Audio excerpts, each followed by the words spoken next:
Olá, o meu nome é Renan e esse é o podcast Trabalha para Quem? Faz parte do programa de bolsas Percepção dos Brasileiros sobre o Trabalho por Aplicativo do Instituto de Tecnologia e Sociedade do Rio de Janeiro. E no último episódio a gente falou sobre o que é o trabalho por aplicativo e os conceitos iniciais sobre o que forma o trabalho por aplicativo e o que é entendido do trabalho por aplicativo. Dando continuidade a essa temporada, hoje a gente vai falar sobre um tema muito importante dentro do que diz respeito ao trabalho por aplicativo, que é o trabalho por aplicativo e a juventude. Que relação existe entre esses dois grupos? E é sobre isso que a gente vai falar. Segunda a sexta, meu amigo, não tem como fazer mágica. Só consegue ter um resultado bom quem roda à noite. Saí pra rua e trabalhei 12 horas de Uber em São Paulo. Salve, meus chegados. Hoje eu vou mostrar pra vocês como é que é a minha rotina aqui de Uber aqui em São Paulo. Quando a gente falou no último episódio sobre o trabalho por aplicativo e sobre a pesquisa movida pelo ITS junto ao IPEC, a gente falou que uma resposta muito comum dos entrevistados era dizer que o trabalho por aplicativo era uma boa oportunidade para os jovens. E é sobre isso que a gente vai falar hoje. Pensar na situação dos jovens no Brasil é uma realidade complicada. Primeiro a gente precisa entender o que é ser jovem. Segundo o Estatuto de Juventude hoje, jovem é todas as pessoas entre 18 e 29 anos. Então a gente está pensando em alguém que não é necessariamente adolescente, mas é também pensar que dizer apenas que é uma pessoa adulta não comporta exatamente as experiências vivenciadas por essa faixa etária. A gente está pensando numa sociedade que agora envelhece mais e que tem mais faixas de idade que precisam ser pensadas, repensadas e construídas perspectivas de políticas para essas áreas. Eu me enquadro ainda dentro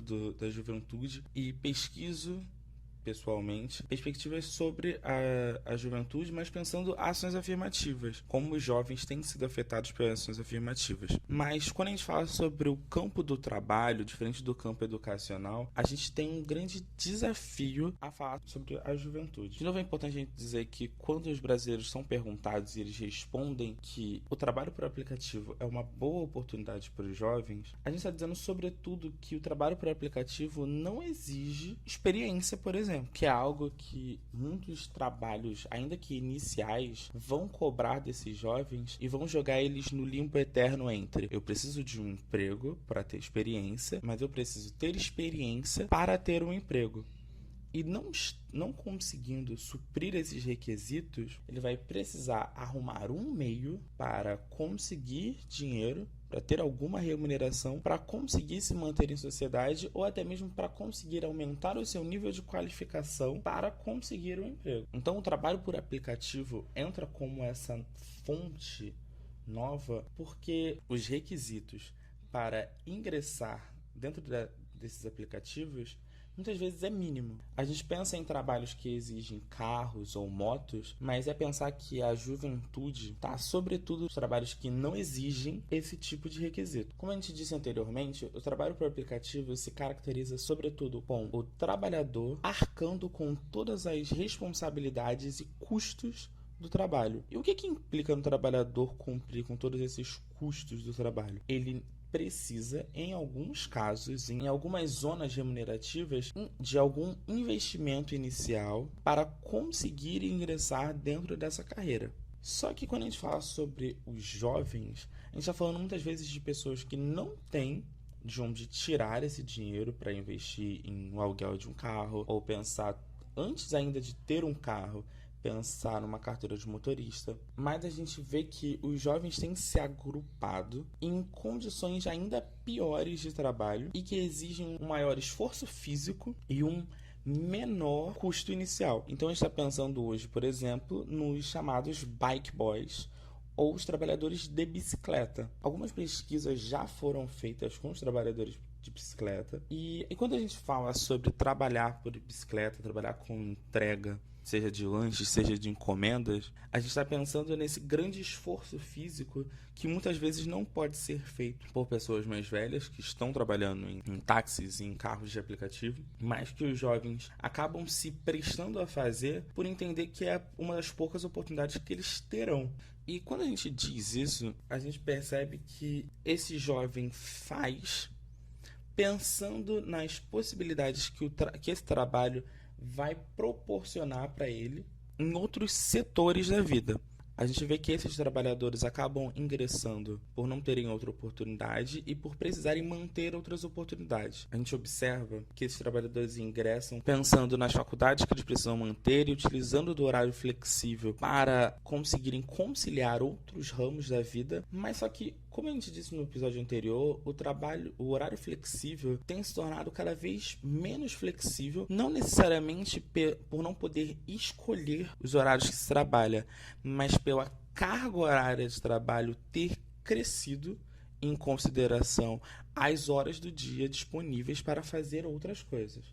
A gente está pensando que a cada momento tem se trabalhado mais horas. E depois da pandemia, com o mercado de trabalho tendo passado por uma crise e as oportunidades terem diminuído, a gente observou que as jornadas de trabalho para esses trabalhadores de aplicativo em específico também cresceram, mas foi acompanhado também pelo crescimento do setor e o crescimento do número de jovens que ingressaram nessa área. Não é incomum a gente ver relatos de pessoas que trabalham, de jovens que trabalham em entregas por bicicleta, trabalharem de 12 a 14 horas por dia. E pensando que o dia só tem 24 horas, você trabalha 12, 14, 10 horas, sobram pouquíssimas horas para tentar conciliar outras atividades dentro desse dia. E a gente está pensando que essas jornadas têm se tornado cada vez maiores, não só na carga horária diária, mas também na carga semanal. Pessoas que trabalham numa semana de 7 dias, 6 dias, ou até mesmo 7 dias, não é incomum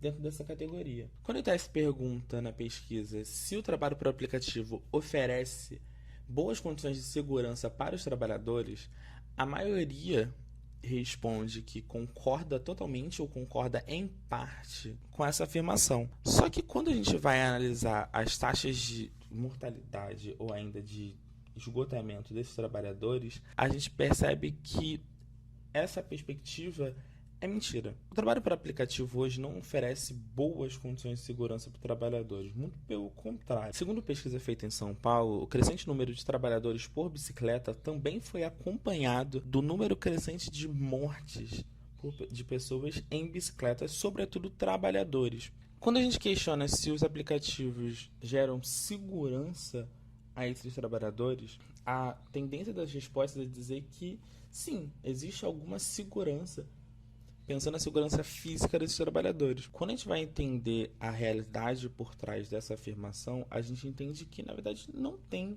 segurança gerada pelos aplicativos frente a esses trabalhadores. Pensando nas condições materiais, a partir do boom do trabalho por aplicativo e pensando os trabalhadores por aplicativo que trabalham em entregas por bicicletas, foi analisado que na Grande São Paulo teve uma crescente no número de mortes de ciclistas, sobretudo aqueles que estavam em situações de trabalho. Então a gente está pensando que esses trabalhadores, por estarem muitas horas e expostos a vias complicadas de se transitar, eles estão sujeitos a sofrerem acidentes. Mas quando a gente pensa também que não há seguridade por parte do aplicativo frente a esses trabalhadores, eles então se encontram em duas situações de insegurança. A situação de insegurança de estar na rua, sujeito a qualquer intempérie da rua, que pode ou não ocasionar a morte desse trabalhador, mas também pensar que caso esse trabalhador se acidente e sobreviva, ele também está vulnerável na medida que o aplicativo não tem nenhuma prática de seguridade frente àquele corpo. Pensando em contrapartida com os trabalhadores que são CLT, por exemplo,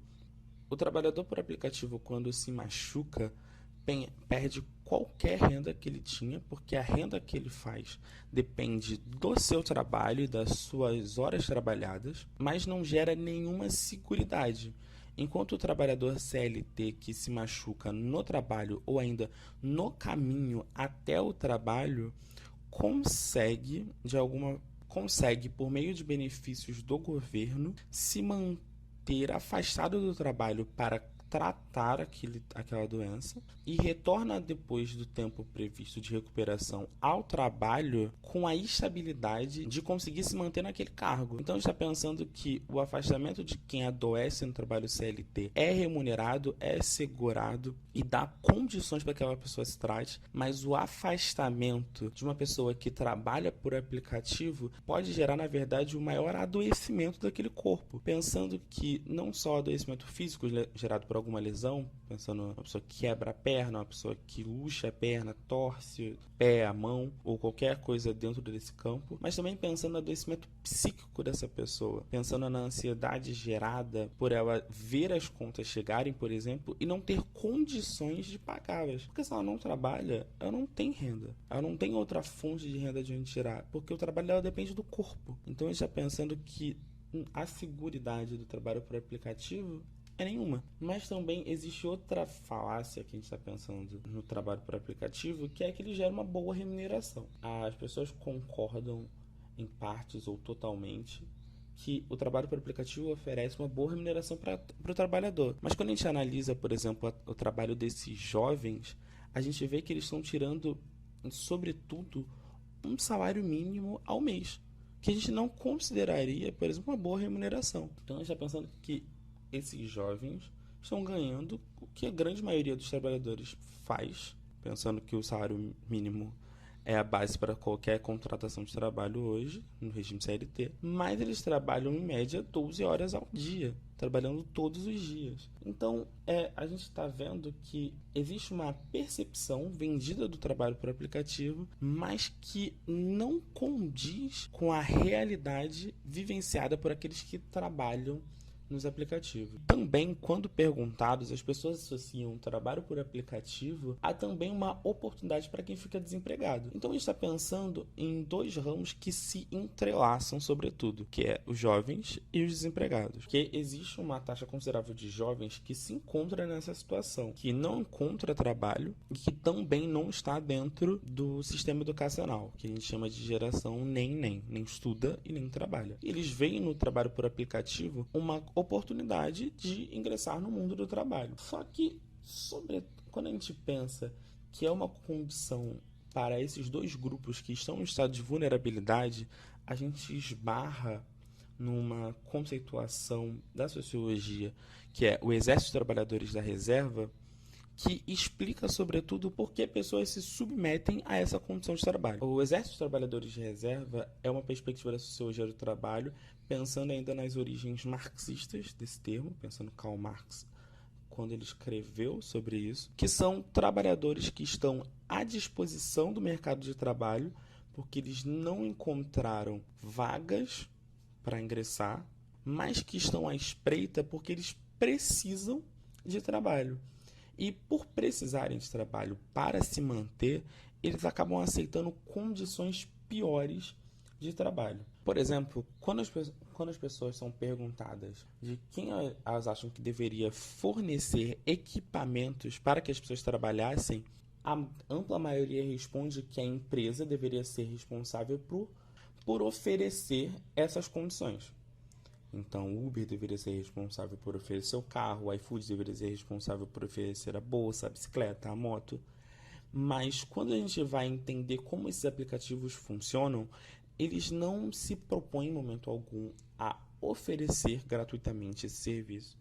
E vão deixar que o trabalhador supram essa necessidade e ainda colocando exigências para que esse trabalhador esteja no aplicativo e tenha condições melhores de trabalho. E tenha oportunidades melhores dentro do aplicativo. Por exemplo, o Uber exige condições específicas de carros para que você esteja dentro do aplicativo. E ainda, se você entra no aplicativo, você vai ver categorias que o seu carro pode se enquadrar. Pensando no Uber Black, pensando no Uber Comfort, pensando no Uber X. Então, a gente está pensando que, mesmo que a empresa não ofereça essa condição, ela exige que você se adeque às condições que ela propõe. Mas por que uma pessoa jovem ou uma pessoa desempregada se submeteria a essa condição? Você pode pensar, ela pode recusar e não entrar nessa, e procurar um trabalho em outro local, ou procurar uma vaga que seja mais adequada, uma vaga que seja melhor para ela. Mas quando a gente fala sobre o Exército de Trabalhadores da Reserva e a gente pensa a juventude com eles, a gente está pensando que é uma categoria que não tem oportunidades melhores e que não terá oportunidades melhores. Quando a gente fala que a juventude vai dos 18 aos 29 anos, a gente está pensando que parte dessa juventude Vai ter, por exemplo, acesso à lei do menor aprendiz, ou do jovem aprendiz, a depender do local, que vai gerar condições de trabalho especiais, um regime especial de trabalho dos 18 aos 24 anos. Mas e quem não tem, e quem tem mais de 24 anos? Acaba tendo que se submeter a essas condições de trabalho.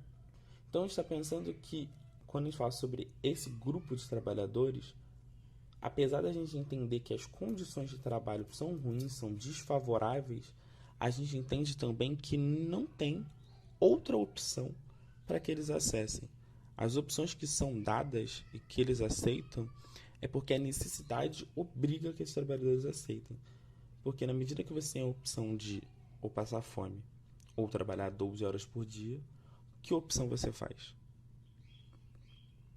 Nos próximos episódios a gente vai entender como essas afetações, essas condições de trabalho degradantes vão afetar outros grupos de trabalho.